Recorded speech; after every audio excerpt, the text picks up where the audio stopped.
ಇದೊಂದು ನಾಮಾವಳಿ. ಮೊದಲು ಒಂದ್ಸತಿ ಕೇಳ್ಕೊಳ್ಳಿ, ಹೇಳ್ತೀನಿ. ಹೇ ಪ್ರೇಮ ರೂಪ ಶ್ರೀರಾಮಕೃಷ್ಣ, ಕರುಣಾಮಯ ಪಾಲಯ ಮಾಂ. ಹೇ ದೀನ ಬಂಧು ಶ್ರೀ ಶಾರದೇಶ, ಮಮ ಪ್ರಾಣ ಪ್ರಿಯ ಪಾಹಿ ಮಾಂ.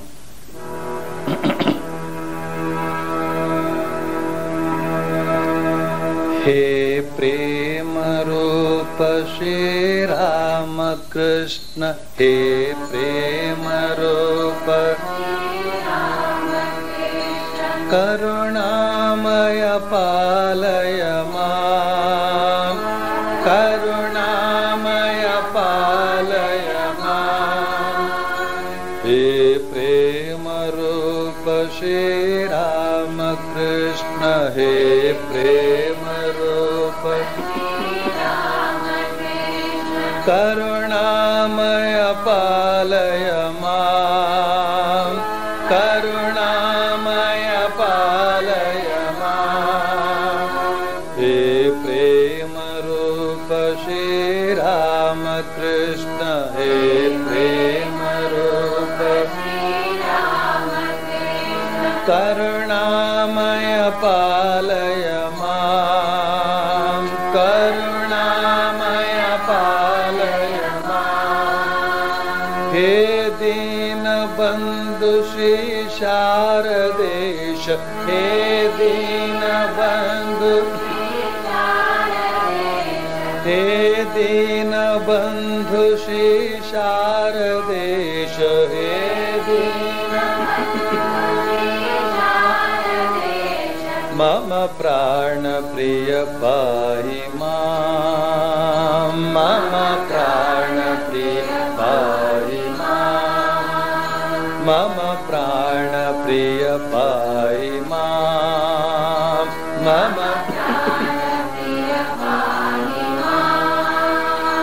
हे प्रेम रूप श्री राम कृष्ण, हे प्रेम रूप करुणामय पालय मां, करुणामय पालय मां. हे प्रेम रूप श्री राम कृष्ण, हे प्रेम रूप करुणामय पालय मां, करुणामय पालय मां. हे दीन बंधु श्री शारदेश, हे दीन हे दीन बंधु श्री शारदेश, हे दीन मम प्राण प्रिय पाहि मां, मम प्राण प्रिय पाहि मां. हे प्रेम रूप श्री राम कृष्ण, हे प्रेम रूप हे प्रेम रूप श्री राम कृष्ण, हे प्रेम रूप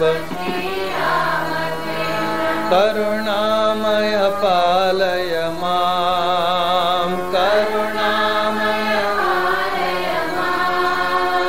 हे प्रेम रूप श्री राम कृष्ण, हे प्रेम रूप श्री राम करुणामय पालय मां, करुणामय पालय मां. हे दीन बंधु श्री शारदेश, हे दीन बंधु,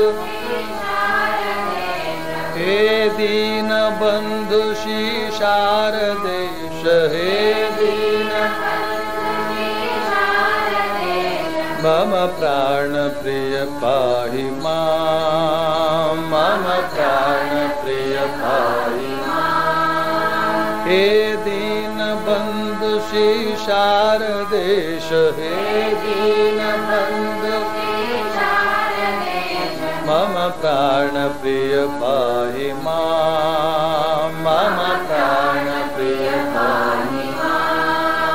हे प्रेम प्रेम रूप श्री राम कृष्ण हे प्रेम रूप हे प्रेम रूप श्री राम कृष्ण हे प्रेम रूप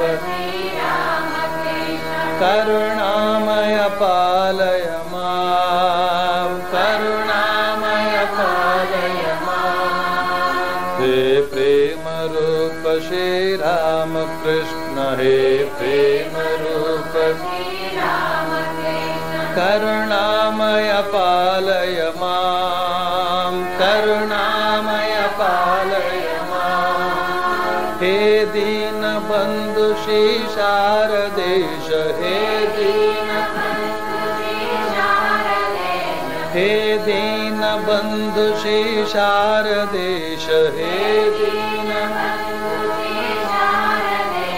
मम प्राण प्रिय पाहि मां मम प्राण प्रिय पाहि मां हे प्रेम रूप श्री राम कृष्ण हे प्रेम रूप श्री राम कृष्ण करुणामय पालय मां करुणामय पालय मां हे प्रेम रूप श्री राम कृष्ण हे प्रेम रूप श्री राम कृष्ण करुणामय पालय मां करुणामय पालय मां हे दीन बंधु श्री शारदेश हे दीन बंधु हे दीन बंधु श्री शारदेश हे दीन बंधु मम प्राण प्रिय पाहि मां मम प्राण प्रिय पाहि मां मम प्राण प्रिय पाहि मां मम प्राण प्रिय पाहि मां मम प्राण प्रिय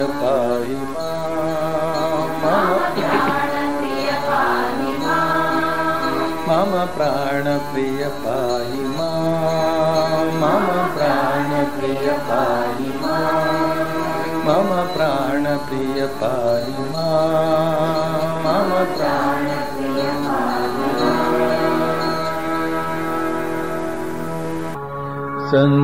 संजयागलु तव की पुदुमन दक्षिणेश्वर यात्रेगे परमहंसर तीर्थवाणीय पंच अमृतद पात्रेगे संजयागलो तव की पुदुमन दक्षिणेश्वर यात्रेगे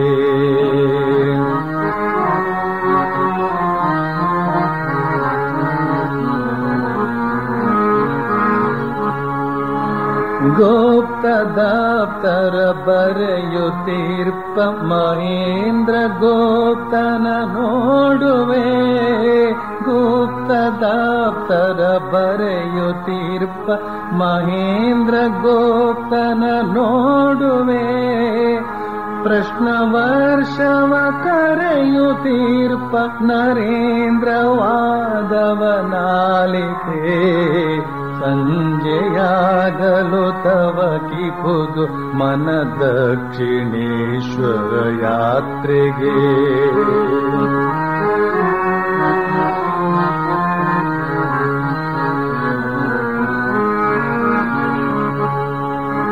ಅತ್ತ ಕೇಶವ ಚಂದ್ರಸೇನನ ಭಕ್ತಿ ನಮನವ ಕಾಣುವೆ ಅತ್ತ ಕೇಶವ ಚಂದ್ರಸೇನನ ಭಕ್ತಿ ನಮನವ ಕಾಣುವೆ ಇತ್ತ ಮತ್ತ ಗಿರೀಶ ಘೋಷನ ಚಂದ್ರ ಚಿತ್ತದಿ ಕೈಯುವೆ ಸಂಜೆಯಾಗಲು ತವ ಕಿ ಪುದು ಮನ ದಕ್ಷಿಣೇಶ್ವರ ಯಾತ್ರೆಗೆ ಪರಮಹಂಸರ ತೀರ್ಥವಾಣಿಯ ಪಂಚ ಅಮೃತದ ಪಾತ್ರೆಗೆ ಸಂಜೆಯಾಗಲು ತವ ಕಿಪುದು ಮನ ದಕ್ಷಿಣೇಶ್ವರ ಯಾತ್ರೆಗೆ ಸಂಜೆಯಾಗಲು ತವ ಕಿಪುದು ಮನ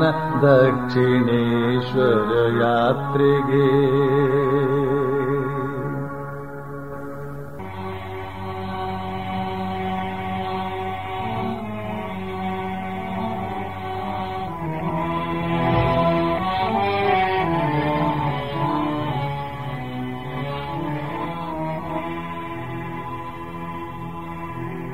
तव कथामृतम्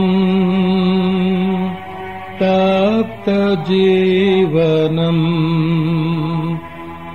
कविभिरीडितम् कल्मषापहम् श्रवणमङ्गलम् श्रीमदाततम् कृष्णा भुवि गृह्णन्ति ते भूरिदा जना।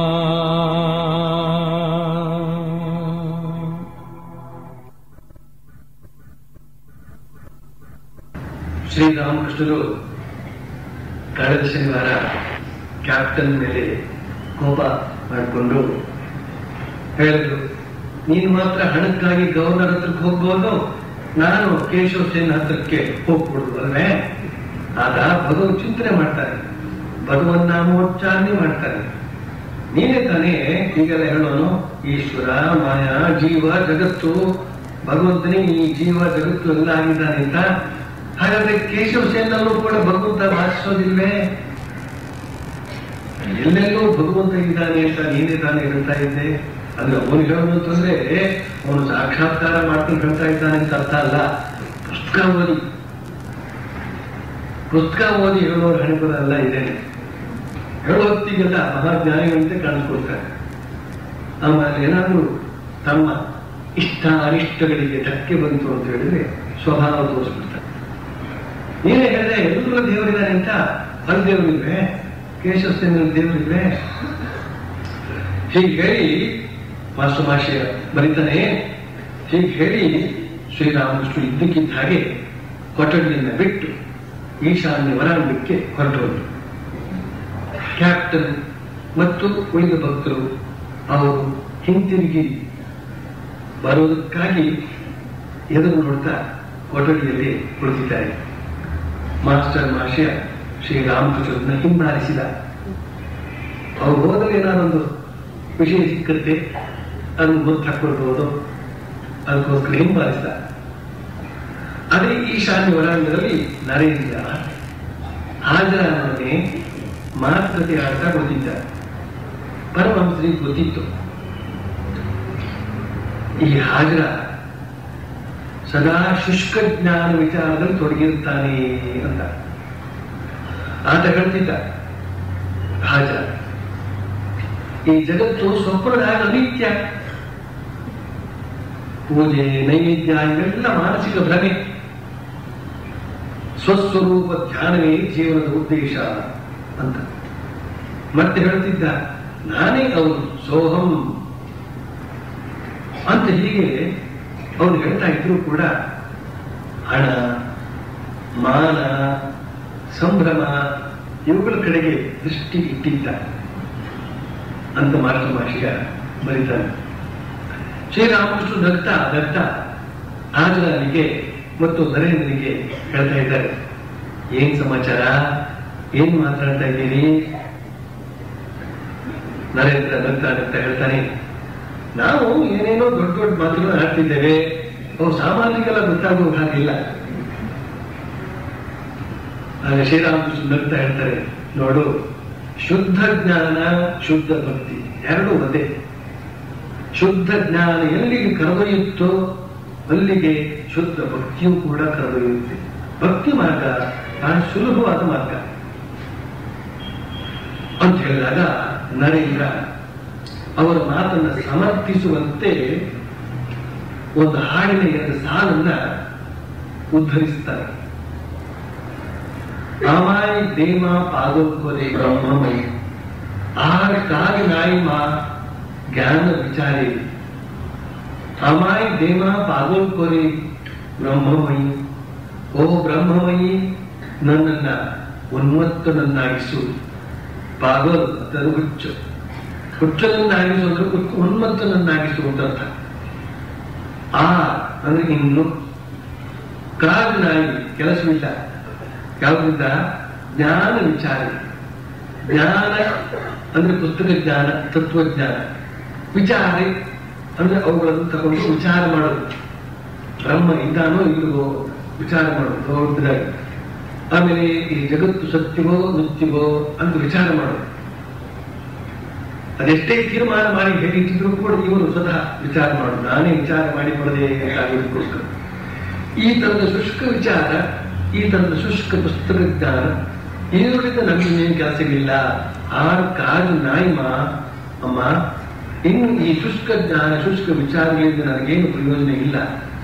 ಆದ್ರಿಂದ ನಿನ್ನ ಆನಂದವನ್ನು ನನ್ನೊಳಗೆ ತುಂಬಿ ನನ್ನನ್ನು ಮತ್ತನಾಗಿಸು, ಉನ್ಮತ್ತನನ್ನಾಗಿಸು ಅಂತ ಪ್ರಾರ್ಥನೆ.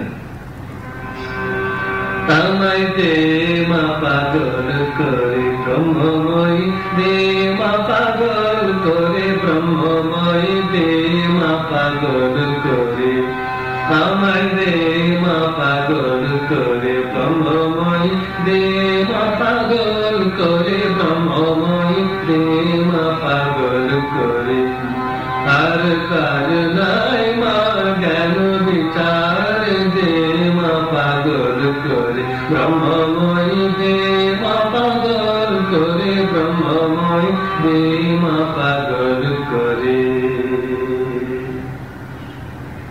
ಅಂತನ್ನುವ ಈ ಹಾಡನ್ನು ಉತ್ತರಿಸಿದ ಬಳಿಕ ನರೇಂದ್ರ ಮಾಸ್ಟರ್ ಹತ್ರ, ಅಂದ್ರೆ ಮಾಸ್ಟರ್ ಮಾಷಿಯ ಹತ್ರ ಒಂದು ಮಾತು ಹೇಳ್ತಾರೆ.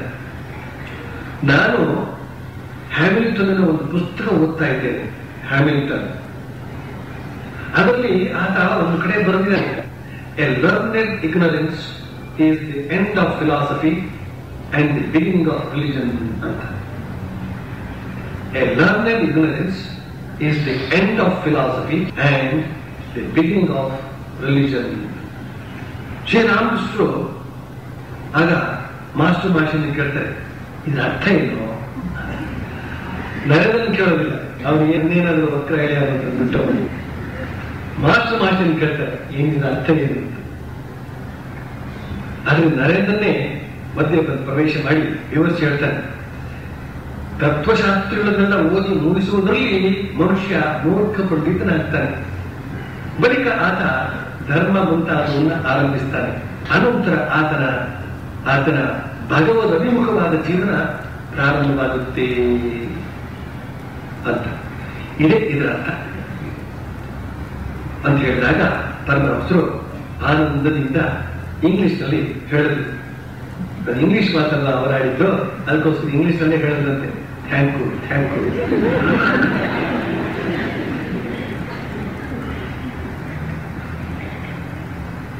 ಪರಮಹಂಸರು ಈ ಇಂಗ್ಲಿಷ್ ಪದಗಳನ್ನು ಉಚ್ಚರಿಸಿದ ರೀತಿಯನ್ನು ನೋಡಿ ಭಕ್ತರೆಲ್ಲರೂ ಬಹಳವಾಗಿ ನಗ್ತಿದ್ರಂತೆ. ಮಾತೃಭಾಷೆಯ ಬರೀತಾರೆ, ಥ್ಯಾಂಕ್ ಯು ಅಂತ ಹೇಳಿದ್ರೆ ಇನ್ನೇನಾಗುತ್ತೆ.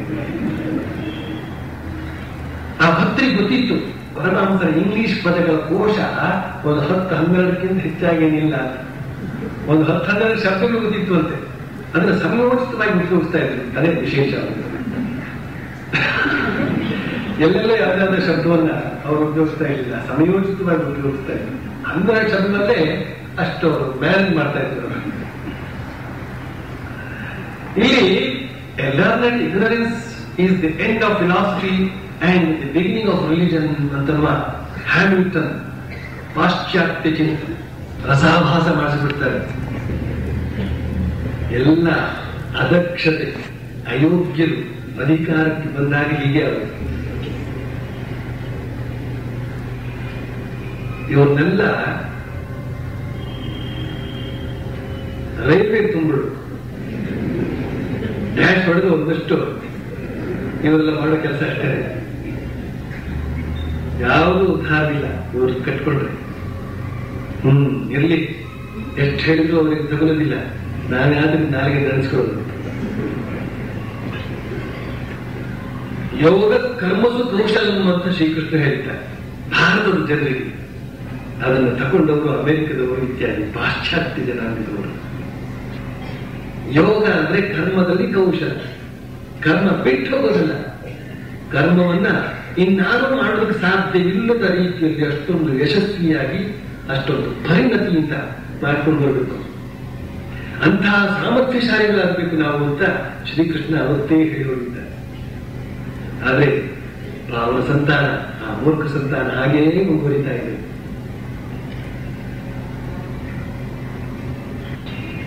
A learned ignorance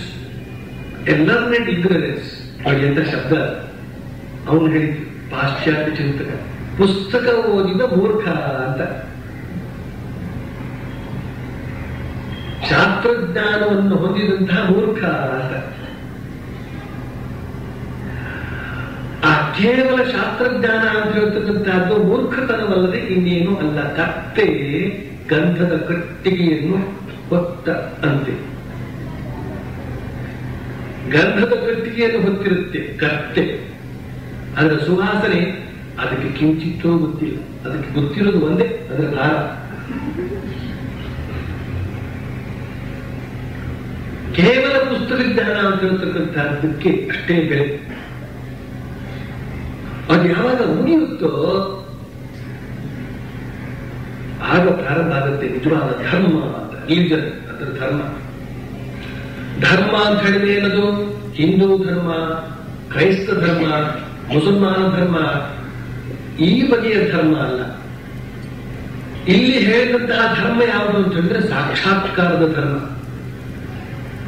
ಸಾಕ್ಷಾತ್ಕಾರದ ಮಾತಿಲ್ಲದ ಕೇವಲ ಮತೀಯ ವಿಚಾರಗಳನ್ನ ಎತ್ತುವಂತಹ ಧರ್ಮಗಳಿದೆಯಲ್ಲ, ಅಲ್ಲ ಬರೀ ಗಲಾಟೆ, ಅಶಾಂತಿ. ಶಾಂತಿ, ತೃಪ್ತಿ, ಸಮಾಧಾನ ಅಂತಕ್ಕಂಥದ್ದು ಸಿಗಬೇಕಾದ್ರೆ ಸಾಕ್ಷಾತ್ಕಾರವನ್ನು ಒಳಗೊಂಡಂತಹ ಧರ್ಮಕ್ಕೆ ಬರಬೇಕು. ಧರ್ಮದ ಆಧಾರಭೂತ ವ್ಯಕ್ತಿ ಶಕ್ತಿ ಯಾವುದದು? ಪರಮಾತ್ಮ. ಧರ್ಮ ಅಂದ್ರೆ ಪರಮಾತ್ಮ. ಬಾಕಿ ಉಳಿದವುಗಳೆಲ್ಲ ಎರಡನೆಯ ಅರ್ಥ, ಮೂರನೆಯ ಅರ್ಥ, ನಾಲ್ಕನೆಯ ಅರ್ಥ. ಕರ್ತವ್ಯ ಅದು ಧರ್ಮ. ಮನೋಧರ್ಮ, ಒಬ್ಬೊಬ್ಬರ ಮನಸ್ಸಿನ ಸ್ವಭಾವ ಒಂದೊಂದು ಬಗೆಯಾಗಿರುತ್ತೆ, ಅದು ಒಂದು ಬಗೆಯ ಧರ್ಮ. ಪ್ರಾಣಿ ಧರ್ಮ, ಮಾನವ ಧರ್ಮ, ಸಸ್ಯ ಧರ್ಮ, ಅದಕ್ಕೂ ಧರ್ಮ ಅಂತ ಹೆಸರು. ಆದ್ರಿಂದ ಈ ಧರ್ಮ ಅಂತ ಬಿಟ್ಟಿಗೆ ಬಂದದ್ದು ಎಲ್ಲರೂ ಉಪಯೋಗಿಸಬಹುದು. ಆದ್ರಿಂದ ಅದು ತನ್ನ ಅರ್ಥವನ್ನ ಹಗುರಗೊಳಿಸಿಕೊಂಡಿದೆ, ಅಥವಾ ನಾವು ಅದನ್ನು ಹಗುರಗೊಳಿಸಿದ್ದೇವೆ. ಆದರೆ ಸ್ವಾಮಿ ವಿವೇಕಾನಂದರು ರಿಲಿಜನ್ ಈಸ್ ರಿಯಲೈಸೇಷನ್ ಅಂತನ್ನುವ ಒಂದು ಸೂತ್ರವನ್ನು ನಮ್ಮ ಮುಂದೆ ಇಟ್ಟಿದ್ದಾರೆ. ಒಂದು ಹೇಳಿಕೆಯನ್ನು, ಘನವಾದ ಹೇಳಿಕೆಯನ್ನು ನಮ್ಮ ಮುಂದೆ ಇಟ್ಟಿದ್ದಾರೆ.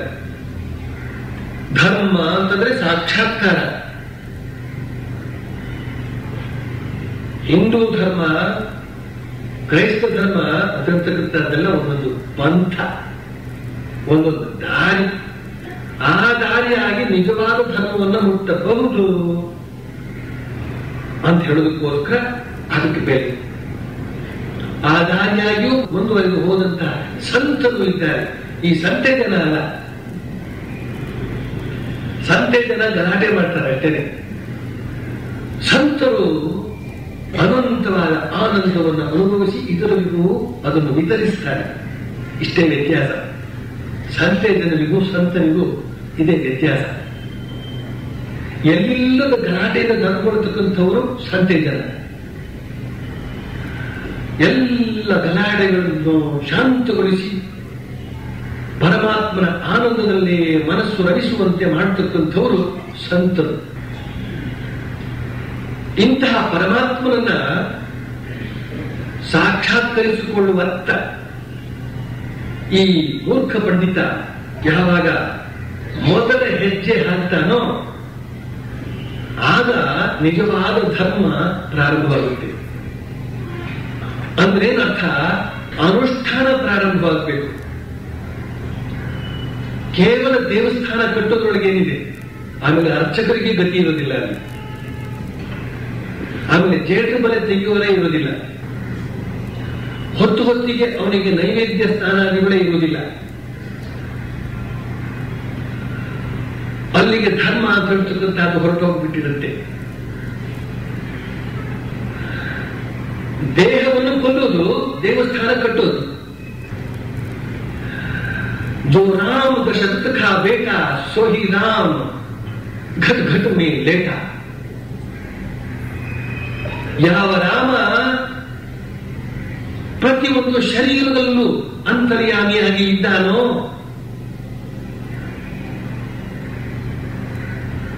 ಅಂತಹ ಶರೀರವನ್ನು ಧಿಕ್ಕರಿಸು.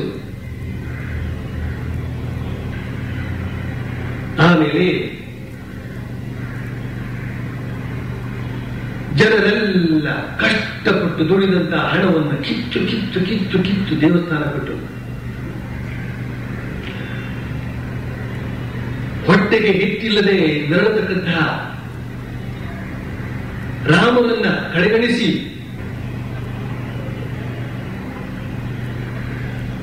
ಧರ್ಮ ಸಂಸ್ಥಾಪನೆ, ದೇವಸ್ಥಾನವನ್ನು ಕಟ್ಟುವುದರ ಮೂಲಕ ಎಲ್ಲಾಗುತ್ತೆ.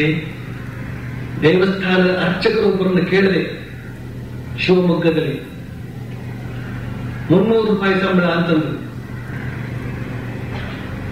ಟ್ರಸ್ಟಿಗಳೆಲ್ಲ ಅಲ್ಲೇ ಇತ್ತು. ಕರೆದು ಹೇಳಿದೆ, ಏನ್ ಇದು ಚಪ್ಪಲಿ ಹೊಲಿಯೋನು ಇವತ್ತು 1000 ರೂಪಾಯಿ ದುಡಿತಾನೆ. ಬೆಂಗಳೂರಿನಲ್ಲಿ ಕೂಲಿ ಕೂಲಿ ಮಾಡತಕ್ಕಂಥವ್ರು ಸ್ಕೂಟರ್ ಓಡಾಡ್ತಾ ಇದ್ದಾರೆ. ರಾಜರಾಜೇಶ್ವರಿ ಆದ ಜಗನ್ಮಾತೆಯ ಅರ್ಚಕನಿಗೆ 300 ರೂಪಾಯಿ ಸಂಬಳ, ಉಳ್ಕೊಳ್ಳೋದಕ್ಕೆ ಜಾಗ ಇಲ್ಲ. ಒಬ್ಬ ಮಗು ಇದೆ, ಅವನು ಸಂಸ್ಕೃತ ಓದಿದ್ದಾನೆ, ವಿದ್ವತ್ ಮಾಡಿದ್ದಾನೆ, ಜೀವನ ಇಡೀ ಶಾಸ್ತ್ರ ಗ್ರಂಥಗಳನ್ನು ಅಧ್ಯಯನ ಮಾಡಿ ಪೂಜೆ ವಿಧಾನಗಳನ್ನೆಲ್ಲ ಕಲಿತುಕೊಳ್ಳೋದಕ್ಕೆ ಉಪಯೋಗಿಸಿದ್ದಾನೆ. 300 ರೂಪಾಯಿ ಸಂಬಳ ಅಂತ ನಾಚಿಕೆ ಆಗುವುದಿಲ್ಲ ನಿಮಗೆ? ಅರ್ಚಕ ಯಾವುದೇ ಬಗೆಯ ಚಿಂತೆ ಇಲ್ಲದೆ ಪರಮಾತ್ಮನನ್ನ ಪ್ರಾರ್ಥಿಸುವಲ್ಲಿ, ಅರ್ಚಿಸುವಲ್ಲಿ ಮಗ್ನನಾಗಬೇಕಾಗಿದೆ. ಯಾರು ಕಾಸು ಕೊಟ್ಟಾರೋ ಅಂತ ಹೇಳ್ತಕ್ಕಂತಹ ಚಿಂತೆಗೆ ನೀವು ಅವನನ್ನು ಗುರಿಪಡಿಸಿದ್ದೀರಲ್ಲ. ಸ್ವಾಮೀಜಿ, ಉತ್ಪತ್ತಿ ಕಡಿಮೆ. ನಿಮ್ಮ ದೇವಸ್ಥಾನಕ್ಕೆ ಎಷ್ಟು ಜನ ಭಕ್ತ ಬಂಧುಗಳಿವೆ? ಭಕ್ತರ ಮನೆಗಳು ಎಷ್ಟು ಜನ ಇದ್ದಾರೆ? ಎಷ್ಟು ಮನೆಗಳಿವೆ? 800 ಜನ ಇದ್ದಾರೆ. 800 ಮನೆಗಳಿವೆ ಸ್ವಾಮೀಜಿ. ಒಬ್ಬರೊಬ್ರು 2 ರೂಪಾಯಿ ತಿಂಗಳ ಎತ್ ಕಡೆ ಕೊಟ್ಬಿಡ್ತು ಅಂತ ಹೇಳಿದ್ರೆ 1600 ರೂಪಾಯಿ ಆಯ್ತಲ್ರಿ. 2 ರೂಪಾಯಿ. ಇವರೆಲ್ಲ ಧರ್ಮವನ್ನು ಕಾಪಾಡುವುದು ಸಾಧ್ಯವ?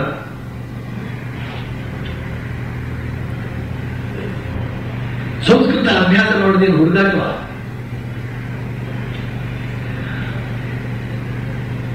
ನೆಟ್ಟಿಗೆ ಕನ್ನಡ ವಾಕ್ಯವನ್ನು ಉಚ್ಚರಿಸುವುದಕ್ಕೆ ದಾರಿಗೆ ತೊದಲುತ್ತೆ ನಮ್ಮ ಜನಗಳಿಗೆ. ಅಂತಾದರೆ ಸಂಸ್ಕೃತವನ್ನು ಸರಿಯಾದ ರೀತಿಯಲ್ಲಿ ಉಚ್ಚರಿಸಿ ಸುಸಂಸ್ಕೃತವಾದಂತಹ ಪೂಜೆಯನ್ನ ನಿರಂತರವಾಗಿ ಮಾಡಿಕೊಂಡು ಬರ್ತಕ್ಕಂತಹ ವ್ಯಕ್ತಿಗಳಿಗೆ ಇವರು ತೋರಿಸ್ತಕ್ಕಂತಹ ಗೌರವಾದಗಳನ್ನು ನೋಡಿ ಇದು ಧರ್ಮ ಉದ್ಧಾರ ಆಗೋದ ಲಕ್ಷಣವೇನು? ಯಾರು ತಾನೇ ಉದ್ಧಾರ ಆಗ್ತಾರೆ? ಪ್ರಶ್ನೆ ಹಾಕೊಳ್ಬೇಕು, ನಮಗೆ ನಾವೇ ಪ್ರಶ್ನೆ ಹಾಕೊಳ್ಬೇಕು. ಆಮೇಲೆ ಆ ಪೂಜಾರಿಗಳಿಗೆ ಸಾಕಷ್ಟು ವರಮಾನ ಬಂದ ಮೇಲೂ ಕೂಡ ಅವರು ಸರಿಯಾದ ರೀತಿ ಪೂಜೆ ಮಾಡ್ತಾರೋ ಇಲ್ವೋ, ಸರಿಯಾದ ರೀತಿ ಇದ್ದಾರೋ ಇಲ್ವೋ ಅಂತ ಹೇಳ್ತಕ್ಕಂಥದ್ದನ್ನ ತಾರಾಟೆ ತೆಗೆದುಕೊಳ್ತಕ್ಕಂಥದ್ದನ್ನ ಆ ಜವಾಬ್ದಾರಿ ತಗೊಳ್ತಾ ಅದು ಬೇಕಾದ್ರೆ ತಗೊಳ್ಳಿ. ಹೊಟ್ಟೆಗೆ ಹಾಕಬೇಕು, ಬೆನ್ನಿನಿಂದ ತೆಗಿಬೇಕು. ಅರ್ಚಕರು, ಅಧ್ಯಾಪಕರು, ಸನ್ಯಾಸಿಗಳು ಎಲ್ಲ ಅವರವರ ಕ್ಷೇತ್ರದಲ್ಲಿ ಧರ್ಮ ಪರಿಪಾಲನೆ ಮಾಡ್ತಾ ಇದ್ದಾರೋ, ನಿಷ್ಠಾವಂತರಾಗಿ ಇದ್ದಾರೋ ಇಲ್ಲವೋ ಅಂತ ಹೇಳ್ತಕ್ಕಂಥದ್ದನ್ನು ನೋಡಿ. ಆದರೆ ಜೊತೆಗೆ ಎಲ್ಲ ಬಗೆಯ ಅನುಕೂಲತೆಗಳನ್ನು ಕಲ್ಪಿಸಿಕೊಡಿ. ಆಗ ಸಂಸ್ಕೃತಿಯು ಉದ್ಧಾರವಾಗುತ್ತೆ, ಧರ್ಮವೂ ಉದ್ಧಾರವಾಗುತ್ತೆ, ಎಲ್ಲವೂ ಉದ್ಧಾರವಾಗುತ್ತೆ. ಆದ್ರಿಂದಲೇ ಮೂರ್ಖ ಪಾಂಡಿತ್ಯ ಅಂತಕ್ಕಂಥದ್ದು ಮುಗಿದ ಮೇಲೆ ನಿಜವಾದ ಧರ್ಮದ ಕಡೆಗೆ ಅಭಿಗಮನ ಪ್ರಾರಂಭವಾಗುತ್ತೆ. ಕೇವಲ ಪುಸ್ತಕ ಪಾಂಡಿತ್ಯ ಅಂತ ಹೇಳ್ತಕ್ಕಂಥದ್ದೇನು ಬರೋದು ಕೆಲಸಕ್ಕೆ ಬರೋದಿಲ್ಲ ಅಂತ ಮಾತನ್ನ ಆ ಪಾಶ್ಚಾತ್ಯ ಚಿಂತಕ ಹೇಳಿದಂತೆ ಅದನ್ನ ಸಂದರ್ಭೋಚಿತವಾಗಿ ಇಲ್ಲಿ ನರೇಂದ್ರ ಹೇಳ್ತಾ ಇದ್ದಾನೆ. ಶ್ರೀರಾಮಕೃಷ್ಣ ಹೇಳಿದ್ರಲ್ಲ, ಶುದ್ಧ ಜ್ಞಾನ ಎಲ್ಲಿ ಕರೆದೊಯ್ಯಿತೋ ಅಲ್ಲಿಗೆ ಶುದ್ಧ ಭಕ್ತಿಯು ಕೂಡ ಕರೆದೊಯ್ಯುತ್ತೆ. ಭಕ್ತಿ ಮಾರ್ಗ ಅಂತ ಹೇಳ್ತಕ್ಕಂಥದ್ದು ಸುಲಭ, ಶುಷ್ಕವಾದಂತಹ ಜ್ಞಾನ ವಿಚಾರ ಏನು ಯೋಜನೆ ಇಲ್ಲ ಅಂತ ಹೇಳಿದಂತಹ ಮಾತಿಗೆ ಅನುಗುಣವಾಗಿ ಪಾಶ್ಚಾತ್ಯ ಚಿಂತಕನೊಬ್ಬರು ಆಡಿದಂತಹ ಮಾತನ್ನು ಮುಂದುವರಿಸಿ ಹೇಳ್ತಾ ಇದ್ದಾನೆ ಇಲ್ಲಿ ನರೇಂದ್ರ. ಬಹಳ ಬುದ್ಧಿವಂತ ನಲ್ವ್ಯಾಸ. ಪ್ರತಿಯೊಂದಕ್ಕೂ ಕೂಡ ಒಂದೊಂದು ಉದಾಹರಣೆಯನ್ನು ಕೊಟ್ಟು ಹೇಳಬಲ್ಲ ಆತ. ಆ ಮಾತನ್ನು ಅನುಕೂಲಕರವಾದಂತಹ ಮಾತೊಂದನ್ನು ಹೇಳಿದ್ದಕ್ಕಾಗಿ ಶ್ರೀರಾಮಕೃಷ್ಣರು ಥ್ಯಾಂಕು ಅಂತ ಹೇಳ್ತಾರೆ, ಸಂತೋಷವನ್ನು ವ್ಯಕ್ತಪಡಿಸ್ತಾರೆ. ಮಾಸ್ಟರ್ ಈಗ ಮುಂದುವರಿಸ್ತಾ ಬರೀತಾನೆ, ಇನ್ನೇನು ಮುಸ್ಸಂಜೆಯಾಗುವುದರಲ್ಲಿದೆ. ಭಕ್ತರಲ್ಲಿ ಅನೇಕರು ಮತ್ತು ನರೇಂದ್ರ ಕೂಡ ಪರಮಹಂಸರಿಂದ ಬೀಳುಕೊಂಡು ತಮ್ಮ ತಮ್ಮ ಮನೆಗಳಿಗೆ ಹಿಂದಿರುಗಿ ಹೊರಟೋದರು. ಪರಮಹಂಸರು ತಮ್ಮ ಕೊಠಡಿಯ ಪಶ್ಚಿಮ ವರಾಂಡಕ್ಕೆ ಹೋಗಿ ನಿಂತುಕೊಂಡು ಗಂಗೆಯ ಕಡೆ ನೋಡುತ್ತಿದ್ದಾರೆ. ಕಾಳಿ ಮತ್ತು ವಿಷ್ಣು ದೇವಾಲಯಗಳ ಅರ್ಚಕರು ಗಂಗೆಯಲ್ಲಿ ಸ್ನಾನ ಮಾಡ್ತಾ ಇದ್ದಿದ್ದು ಅವರ ಕಣ್ಣಿಗೆ ಬಿತ್ತು. ದಕ್ಷಿಣೇಶ್ವರದ ಒಂದು ಯುವಕರ ಗುಂಪು ದೇವಾಲಯದ ಉದ್ಯಾನವನದಲ್ಲಿ ಗಂಗೆಯ ದಡದಲ್ಲಿ ಅಲ್ಲಿ ಇಲ್ಲಿ ಸುತ್ತಾಡ್ತಾ ಇದೆ. ಯೋಚನಾಪರರಾದ ಬೇರೆ ಕೆಲವರು ಪಂಚವಟಿಯ ಏಕಾಂತದಲ್ಲಿ ನಡೆದಾಡ್ತಿದ್ದಾರೆ. ಈಗ ಕತ್ತಲಾಗಿದೆ. ದಾಸಿ ಒಬ್ಬಳು ಪರಮಹಂಸರ ಕೊಠಡಿಗೆ ದೀಪ ಹಚ್ಚಿ ಧೂಪ ಹಾಕಿದ್ಲು. ಎಲ್ಲ ದೇವಾಲಯಗಳಲ್ಲೂ ಸಾಯಂ ಮಂಗಳಾರತಿ ಆಯಿತು. ಇಂದು ಕೃಷ್ಣ ಪಕ್ಷದ ಪಾಡ್ಯಮಿ ಆದ್ರಿಂದ ಚಂದ್ರೋದಯ ಬೇಗ ಆಗಿಬಿಟ್ಟಿತು. ಅದರ ಹಾಲು ಚೆಲ್ಲಿದಂತಹ ಬೆಳಕು ದೇವಾಲಯಗಳನ್ನ, ಮರದ ತುದಿಗಳನ್ನ ಬೆಳಗಲಾರಂಭಿಸಿತು. ಗಂಗೆಯ ಅಸಂಖ್ಯ ಅಲೆಗಳು ಬೆಳ್ಳಿಯ ತಗಡನ್ನು ಹೊತ್ತುಕೊಂಡಿರುವೋ ಎಂಬಂತೆ ಥಳಥಳಿಸತೊಡಗಿದುವು ಅಂತ ಮಾಸ್ಟರ್ ಭಾಷೆಯ ಸ್ವಲ್ಪ ಕವಿಯಾಗ್ತಾ ಇದ್ದಾನೆ ಇಲ್ಲಿ. ಆ ಸುಂದರವಾದಂತಹ ಒಂದು ಪ್ರಕೃತಿ ಸನ್ನಿವೇಶವನ್ನ, ನಿಸರ್ಗ ಸೌಂದರ್ಯವನ್ನ ತನ್ನದೇ ಆದಂತಹ ರೀತಿಯಲ್ಲಿ ವರ್ಣಿಸುವಂತಹ ಇಚ್ಛೆ ಆಗಿದೆ ಅವನಿಗೆ. ಅಸಂಖ್ಯಾತವಾದಂತಹ ಅಲೆಗಳ ಮೇಲೆ ಚಂದ್ರನ ಪ್ರತಿಬಿಂಬಗಳು ಬಗೆಯಾಗಿ ಬಿದ್ದು ಬೆಳ್ಳಿಯ ತಗಡನ್ನು ಹೊತ್ಕೊಂಡು ಇವೆಯೋ ಎಂಬಂತೆ ಅವು ಥಳಥಳಿಸ್ತಾ ಇದೆಯಂತೆ. ಈಗ ಪರಮಹಂಸರು ಕೊಠಡಿಗೆ ಹಿಂತಿರುಗಿ ಬಂದು ಭಗವತಿಯ ಪ್ರಣಾಮ ಮಾಡಿ ಕೈತಾಳ ಹಾಕುತ್ತಾ ಭಗವನ್ ನಾಮೋಚ್ಚಾರಣೆ ಮಾಡೋದಕ್ಕೆ ಆರಂಭಿಸಿದರು. ಅವರ ಕೊಠಡಿಯಲ್ಲಿ ಧ್ರುವ, ಪ್ರಹ್ಲಾದ, ರಾಧಾಕೃಷ್ಣ, ಕಾಳಿ ಇವರ ಪಟಗಳು, ರಾಮ ಪಟ್ಟಾಭಿಷೇಕದ ಪಟ, ಇನ್ನೂ ಏನೇನು ತೂಗು ಹಾಕಿವೆ. ಪರಮಹಂಸರು ಪ್ರತಿಯೊಂದು ಪಟಕ್ಕೂ ಪ್ರಣಾಮ ಮಾಡಿ ಅದರ ನಾಮ ಜಪ ಮಾಡ್ತಿದ್ದಾರೆ. ಈಗ ಹೇಳ್ತಿದ್ದಾರೆ, ಬ್ರಹ್ಮ ಆತ್ಮ ಭಗವಾನ್, ಬ್ರಹ್ಮ ಶಕ್ತಿ, ಶಕ್ತಿ ಬ್ರಹ್ಮ, ವೇದ ಪುರಾಣ ತಂತ್ರ ಗೀತೆ ಗಾಯತ್ರಿ. ಮತ್ತೆ ಹೇಳ್ತಿದ್ದಾರೆ, ಹೇ ತಾಯಿ ಶರಣಾಗತ ಶರಣಾಗತ, ನಾನಲ್ಲ ನಾನಲ್ಲ, ನೀನು ನೀನು, ನಾನು ಯಂತ್ರ ನೀನು ಯಂತ್ರಿ ಇತ್ಯಾದಿ.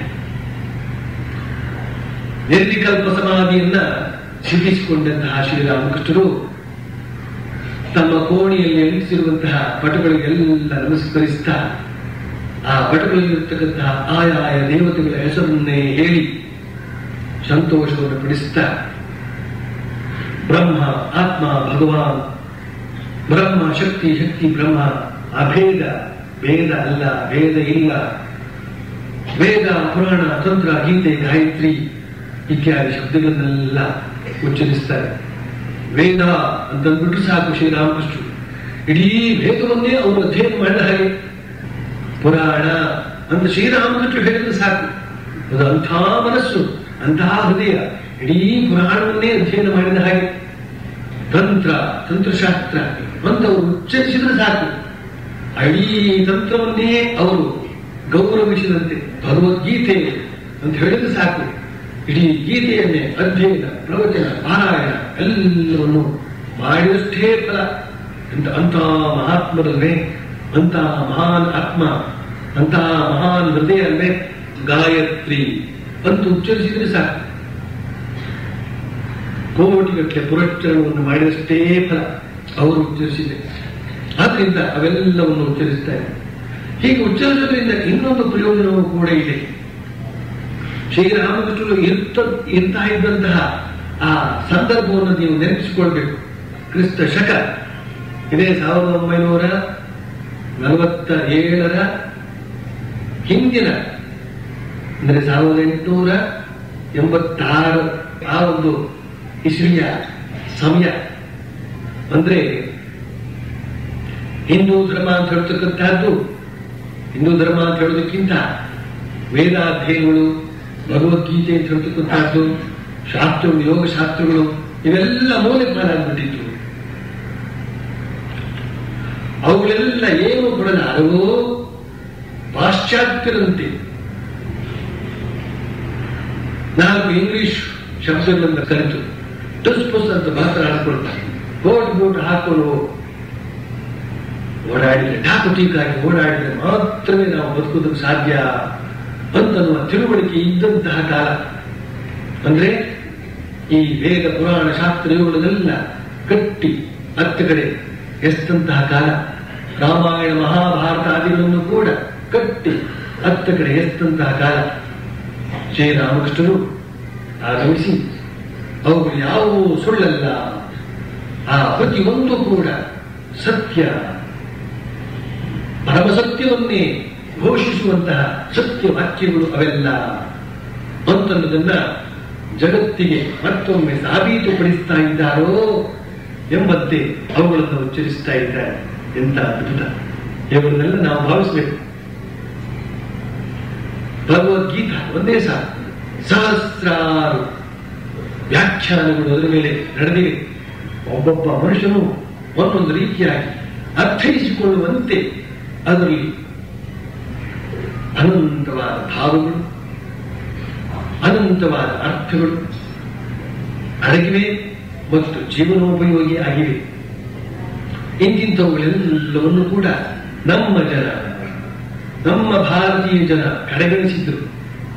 ಅದನ್ನ ಶ್ರೀರಾಮಕೃಷ್ಣರು ಆ ನಿರ್ವಿಕಲ್ಪ ಸಮಾಧಿ ಆದನೇನು ಕೂಡ ನನಗೆ ಇವುಗಳೆಲ್ಲ ಬೇಕಿಲ್ಲ, ನಾನೇನೇನು ಬೇಕೋ ಅದನ್ನು ಪಡೆದಾಯಿತು, ಏನನ್ನು ಪಡೆಯುವುದರಿಂದ ಎಲ್ಲವನ್ನು ಪಡೆಯಬಹುದು ಅಂತಹದ್ದನ್ನು ಪಡೆದಾಯಿತು, ನನಗೆ ಇಂಥವುಗಳೆಲ್ಲ ಇನ್ಯಾತಕ್ಕೆ ಅಂತ ಅವುಗಳ ಹೆಸರನ್ನು ಕೂಡ ಹೇಳದೇ ಇರಬಹುದಾಗಿತ್ತು.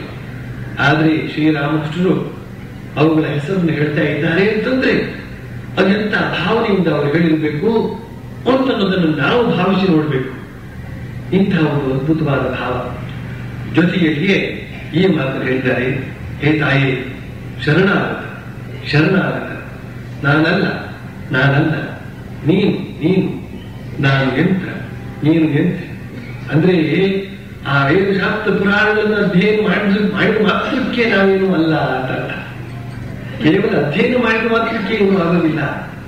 ಯಾರು ಸಾರ ವಸ್ತುವೋ, ಯಾರು ನಮ್ಮೆಲ್ಲರ ಜೀವಾಳುವೋ, ಜೀವಿಗಳ ಜೀವಾಳುವೋ ಅಂಥ ಆ ರಾಜರಾಜೇಶ್ವರಿಯನ್ನ, ಅಂತಹ ಜಗನ್ಮಾತೆಯನ್ನ ನಮ್ಮವಳನ್ನಾಗಿಸಿಕೊಳ್ಬೇಕು.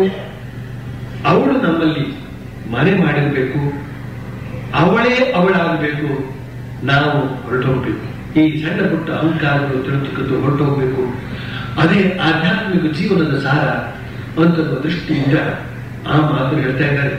ಸುಖವಾಗಿ ಶ್ರೀರಾಮಕೃಷ್ಣ ಸೋಹಂ ಅಂತ ಹೇಳ್ಬೋದಾಗಿತ್ತು, ಅಹಂ ಬ್ರಹ್ಮಾಸ್ಮಿ ಅಂತ ಹೇಳ್ಬೋದಾಗಿತ್ತು. ಯಾಕೆಂತಂದ್ರೆ ನಿರ್ವಿಕಲ್ಪ ಸಮಾಧಿಯ ಮೂಲಕ ಅವರು ಅದೇ ಪರಬ್ರಹ್ಮವನ್ನು ಅನುಭವಿಸಿದವರು, ಅದೇ ಆದವರು. ಆದರೂ ಕೂಡ ಈ ಮಾತನ್ನ ಈ ಲೋಕಕ್ಕಾಗಿ ಹೇಳಿಕೊಡ್ತಾ ಇದ್ದಾರೆ. ಬಳಿಕ ಮಾಸ್ಟರ್ ಮಹರ್ಷಿ ಮುಂದುವರಿಸ್ತಾ ಬರೀತಾನೆ, ಪರಮಹಂಸರು ಈ ರೀತಿಯಾಗಿ ಭಗವತಿಯ ಮೇಲೆ ಧ್ಯಾನ ಮಾಡ್ತಾ ಇದ್ದಾಗ ಉದ್ಯಾನವನದಲ್ಲಿ ಸುತ್ತಾಡುತ್ತಾ ಇದ್ದ ಕೆಲವು ಮಂದಿ ಭಕ್ತರು ಅವರ ಕೊಠಡಿಗೆ ಬಂದರು. ಪರಮಹಂಸರು ಈಗ ತಮ್ಮ ಚಿಕ್ಕ ಮಂಚದ ಮೇಲೆ ಕುಳಿತುಕೊಂಡು ಹೇಳ್ತಾ ಇದ್ದಾರೆ. ನರೇಂದ್ರ, ಭವನಾಥ, ರಾಖಾಲ ಇವರು ನಿತ್ಯ ಸಿದ್ಧರ ಗುಂಪಿಗೆ ಸೇರಿದವರು, ಈಶ್ವರ ಕೋಟಿಗಳು, ಇವರಿಗೆ ಸಾಧನೆ ಅನಾವಶ್ಯಕ. ನರೇಂದ್ರನನ್ನು ನೋಡು, ಆತ ಯಾರನ್ನು ಕೇರ್ ಮಾಡೋದೇ ಇಲ್ಲ. ಒಂದು ದಿನ ಕ್ಯಾಪ್ಟನ್ ಗಾಡಿಯಲ್ಲಿ ನನ್ನೊಡನೆ ಆತ ಬರ್ತಿದ್ದ. ಒಳ್ಳೆ ಜಾಗದಲ್ಲಿ ಕುಳಿತುಕೊಳ್ಳುವ ಹಾಗೆ ಕ್ಯಾಪ್ಟನ್ ಆತನಿಗೆ ಹೇಳಿದ. ನರೇಂದ್ರ ಆತನ ಕಡೆ ಕಣ್ಣೆತ್ತೂ ನೋಡಲಿಲ್ಲ. ಆತ ನನ್ನನ್ನು ಲಕ್ಷ್ಯ ಮಾಡೋದಿಲ್ಲ.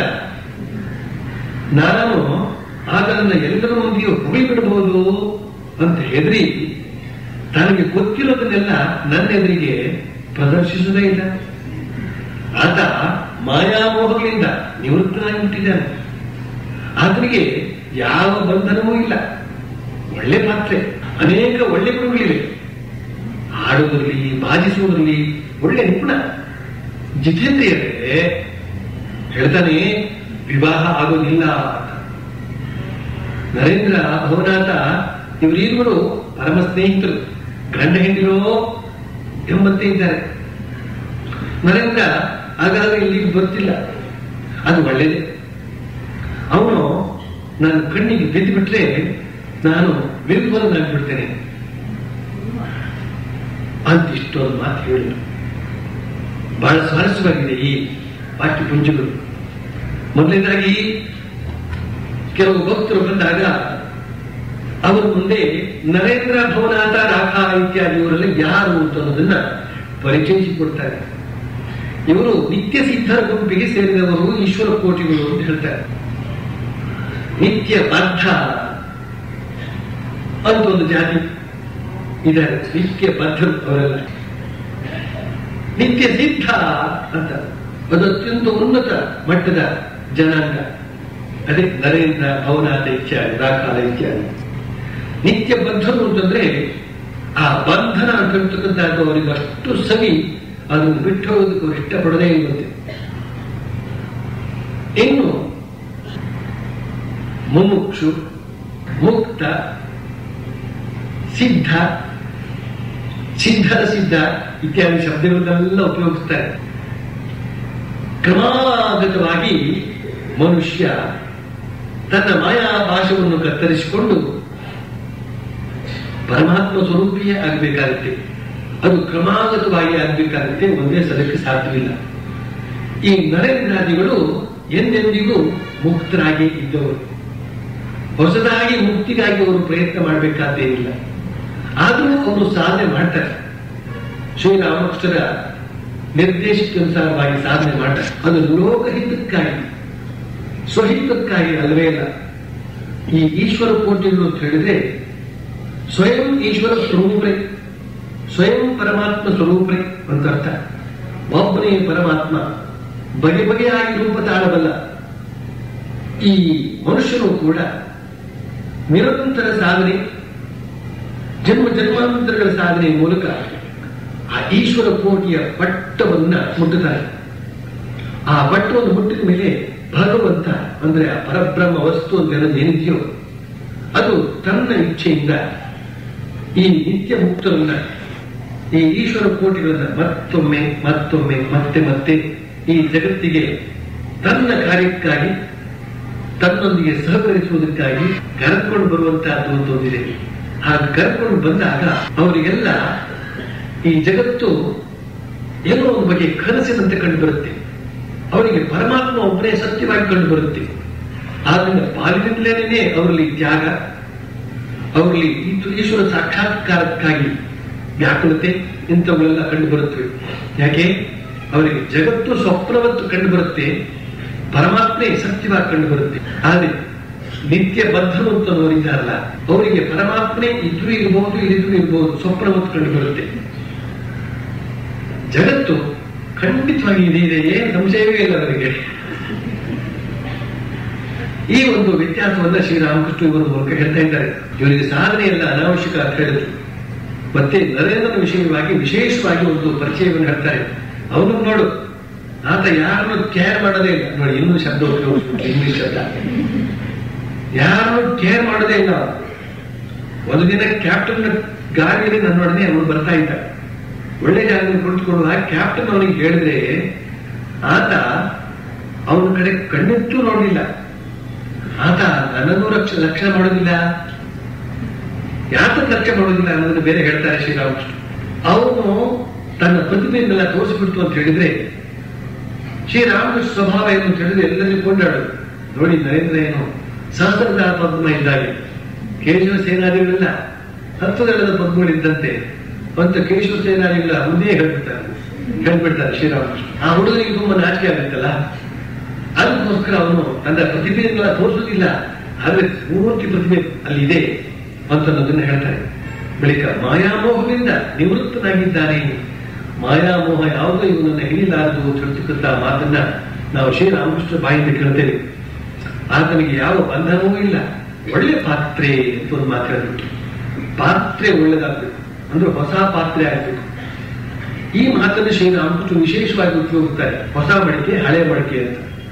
ಹಳೆ ಮಡಿಕೆಯಲ್ಲಿ ಹೊಸ ಹಾಲು ಇಟ್ಟು ಅಂತ ಹೇಳಿದ್ರೆ ಮರುದಿವಸಕ್ಕೆ ಅದು ಮೊಸರಾಗಿಟ್ಟಿರುತ್ತೆ. ಅಂದ್ರೆ ಸಹಜವಾದ ಮೊಸರಲ್ಲ, ಕೆಟ್ಟು ಹೋದಂತಹ ಹಾಲು.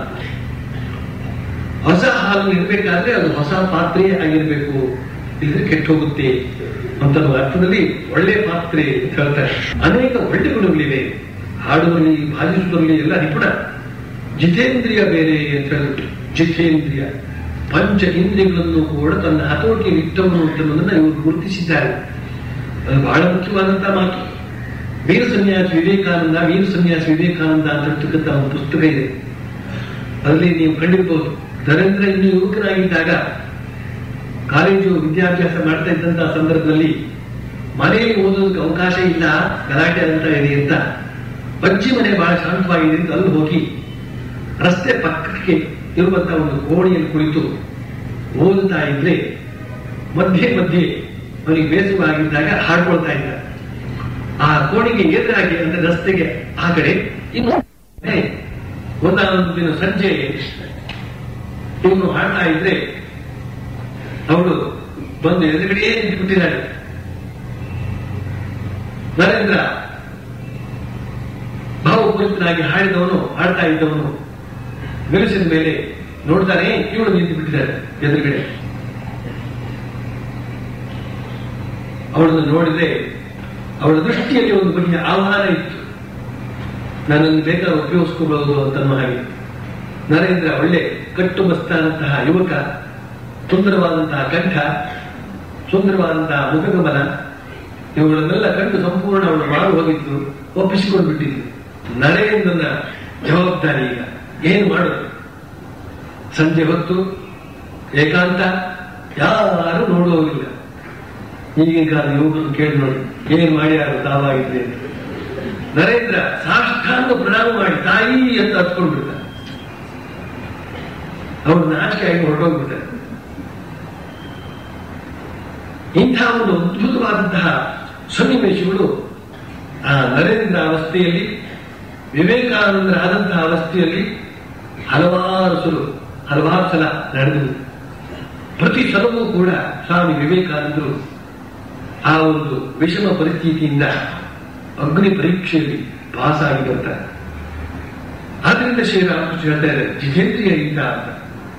ವಿವಾಹ ಆಗುದಿಲ್ಲ ಅಂತ ಬೇರೆ ಹೇಳ್ತಾ ಇದ್ದಾನೆ. ವಿವಾಹ ಆಗುದಿಲ್ಲ ಅಂತ ಹೇಳ್ತಾ ಇದ್ದಾನೆ ಅಂತ ಮಾತನ್ನ ಶ್ರೀರಾಮಕೃಷ್ಣ ಅತ್ಯಂತ ಸಂತೋಷದಿಂದ ಹೇಳ್ತಾ ಇರುವಾಗ ಎಲ್ಲರೂ ಭಾವಿಸಬಹುದು, ಶ್ರೀರಾಮಕೃಷ್ಣಗೆ ವಿವಾಹ ಆದವರನ್ನು ಕಂಡು ಇಷ್ಟ ಇಲ್ಲ. ಆ ರೀತಿಯಲ್ಲ. ವಿವಾಹ ಮಾಡಿಕೊಳ್ಬೇಕು ಅಂತನ್ನುವ ಆಸೆ ಉಳ್ಳವರಿಗೆ ಅವರಿಂದ ಏನು ಅಭ್ಯಂತರವಿಲ್ಲ. ಶ್ರೀಮಾತೆ ಶಾರದಾದೇವಿಯವರಿಗೂ ಏನು ಅಭ್ಯಂತರವಿಲ್ಲ. ಆದರೆ ವಿವಾಹ ಆಗದೆ ಇದ್ರೆ ಅದೆಂಥ ಅದ್ಭುತ ಅಂತನ್ನೋದನ್ನು ಅವರು ಎತ್ತಿ ತೋರಿಸ್ತಾ ಇದ್ದಾರೆ. ಮನು ಅಂತ ಧರ್ಮಶಾಸ್ತ್ರ ಬರೆದವನು ಒಂದು ಮಾತ್ರ ಹೇಳ್ತಾನೆ, ಮಾಂಸಾಹಾರ, ಮದ್ಯಪಾನ, ಮೈಥುನ ಈ ಮೂರು ಅಸಹಜವೇನಲ್ಲ, ಬಿಟ್ಟರೆ ಮಹಾಫಲ ಅಂತ. ಎಷ್ಟು ಚೆನ್ನಾಗಿ ಹೇಳಿದನು. ಇಲ್ಲಿ ಶ್ರೀರಾಮಕೃಷ್ಣರು ವಿವಾಹವಾಗಲಾರೆ ಅಂತ ಹೇಳಿದಂತಹ ನರೇಂದ್ರನ ಮೇಲೆ ವಿಶೇಷವಾದ ಅಭಿಮಾನವನ್ನು ಇಟ್ಟುಕೊಂಡಿದ್ದಾರೆ. ಬಳಿಕ ಇನ್ನೊಂದು ಮಾತ್ರ ಹೇಳ್ತಾರೆ, ನರೇಂದ್ರ ಆಗಾಗ ಇಲ್ಲಿಗೆ ಬರ್ತಾ ಇಲ್ಲ, ಆದರೂ ಅದು ಒಳ್ಳೆಯದೇ. ಯಾಕೆಂದ್ರೆ ಅವನು ನನ್ನ ಕಣ್ಣೆಂದು ಇದ್ದು ಬಿಟ್ರೆ ನಾನು ವಿಫಲನಾಗ್ಬಿಡ್ತೇನೆ ಅಂತ, ಭಾವಭರಿತನಾಗ್ಬಿಡ್ತೇನೆ ಅಂತ. ಅವನ ಅತ್ಯಂತ ಪರಮ ಪರಿಶುದ್ಧವಾದಂತಹ ವ್ಯಕ್ತಿತ್ವವನ್ನು ಕಂಡು ಶ್ರೀರಾಮಕೃಷ್ಣರು ಸಮಾಧಿ ಮಗ್ನರಾಗ್ಬಿಡ್ತಾರೆ. ಎಷ್ಟೋ ಸಲ ಅವರಿಗೆ ಮತ್ತೆ ಮಾತೇ ಆಗೋಕ್ಕೆ ಸಾಧ್ಯವಿಲ್ಲ. ಇಂತಹ ಸ್ಥಿತಿ ಬರುತ್ತೆ ಅಂತ ಹೇಳ್ತಾರೆ. ಹಾಗಿರುವಾಗ ಆ ನರೇಂದ್ರನ ವ್ಯಕ್ತಿತ್ವ ಎಂಥದ್ದಾಗಿರಬೇಕು ಅಂತ ನಾವು ಕಲ್ಪನೆ ಮಾಡ್ಕೊಳ್ಬಹುದಾಗತ್ತೆ. ಮಾಸ್ಟರ್ ಬರೀತಾನೆ, 20ನೇ ಆಗಸ್ಟ್ 1883 ಶ್ರಾವಣ ಕೃಷ್ಣ ದ್ವಿತೀಯ ಸೋಮವಾರ. ಪರಮಹಂಸರು ತಮ್ಮ ಚಿಕ್ಕ ಮಂಚದ ಮೇಲೆ ಸೊಳ್ಳೆ ಪರದೆಯ ಒಳಗೆ ಕುಳಿತು ಧ್ಯಾನ ಮಾಡುತ್ತಿದ್ದಾರೆ. ಗಂಟೆ ರಾತ್ರಿ 8. ಮಾಸ್ಟರ್ ತನ್ನ ಸ್ನೇಹಿತ ಹರಿಬಾಬುವಿನೊಡನೆ ನೆಲದ ಮೇಲೆ ಕುಳಿತಿದ್ದಾನೆ. ಹರಿಬಾಬುವಿಗೆ ವಯಸ್ಸು 28. 11 ವರ್ಷದ ಹಿಂದೆ ಪತ್ನಿ ಯೋಗವಾಯಿತು, ಮತ್ತೆ ವಿವಾಹವಾಗಿಲ್ಲ. ತನ್ನ ತಾಯಿ, ತಂದೆ, ಸೋದರ, ಸೋದರಿ ಇವರನ್ನು ಕಂಡ್ರೆ ಅತ್ಯಂತ ಮಮತೆ ಅವರಿಗೆ. ಅವರ ಸೇವೆ ಮಾಡ್ತಾ ಇದ್ದಾರೆ. ಹಾಗರ ಪರಮಹಂಸರೊಡನೆಯೇ ದಕ್ಷಿಣೇಶ್ವರದಲ್ಲಿ ಇದ್ದಾನೆ. ರಾಖಾರನು ಪರಮಹಂಸರೊಡನೆ ಇರ್ತಾ ಇದ್ರು. ಒಮ್ಮೊಮ್ಮೆ ಅಗರಸೇನನ ಮನೆಗೂ ಹೋಗಿ ಇರ್ತಾನೆ.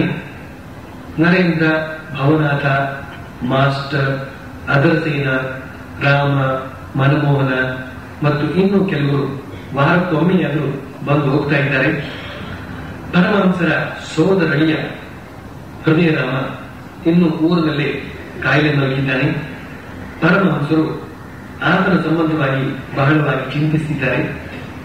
ಪರಮಹಂಸರ ಭಕ್ತರಲ್ಲಿ ಒಬ್ಬ ಆತನಿಗೆ ಸ್ವಲ್ಪ ದುಡ್ಡು ಕಳಿಸಿದ್ದಾನೆ. ಆದರೆ ಅದು ಪರಮಹಂಸರಿಗೆ ಗೊತ್ತಿರಲಿಲ್ಲ.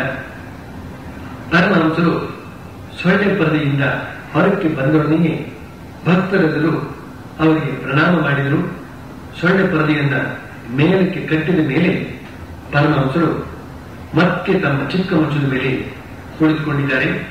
ಶ್ರೀರಾಮಕೃಷ್ಣರು ಮಾಸ್ಟರಿಗೆ ಹೇಳ್ತಾ ಇದ್ದಾರೆ, ಭಾವದಿಂದ ಇರೋದೇ ಒಳ್ಳೆಯದು ಅಂತ ಶ್ರೀರಾಮಕೃಷ್ಣ ಹೇಳಿದಾಗ ಮಾಸ್ಟರ್ ಮಾಶಯ ಬರಿತಾನೆ, ಮಾಸ್ಟರ್ ಯಾವಾಗಲೂ ಪರಬ್ರಹ್ಮನ ಮೇಲೆ ಚಿಂತಿಸ್ತಾ ಇರ್ತಾನೆ ಅಂತ ಹೇಳ್ಬಿಟ್ಟು ಈಗ ಶ್ರೀರಾಮಕೃಷ್ಣರು ಮಾಸ್ಟರ್ಗೆ ಹೇಳಿದಂತಹ ಮಾತನ್ನ, ಅಂದ್ರೆ ತನಗೆ ಹೇಳಿದಂತಹ ಮಾತನ್ನ ಬರಿತಾನೆ.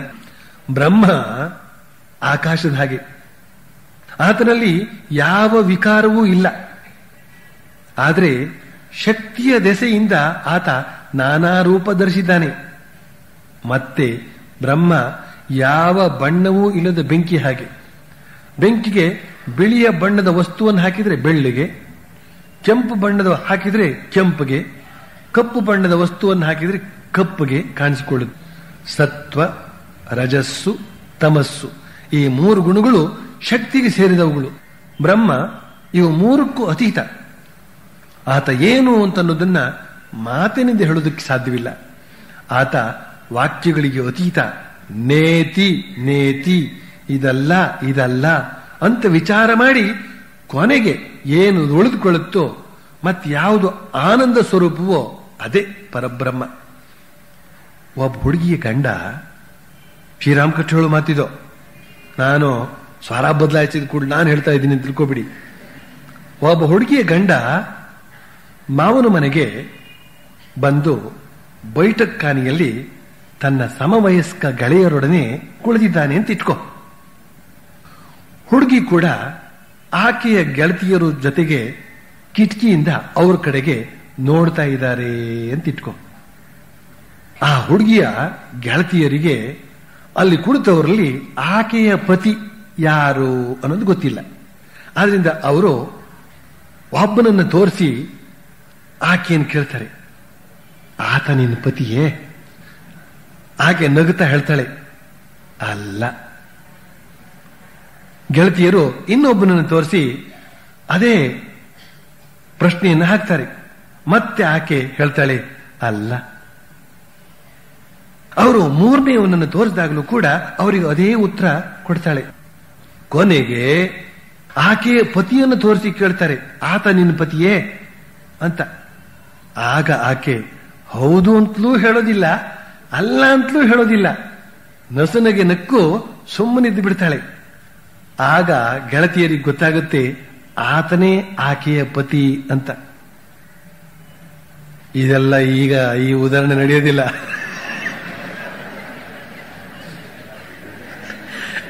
ಅದಕ್ಕೆ ನೀವು ನಗಲಿಲ್ಲ.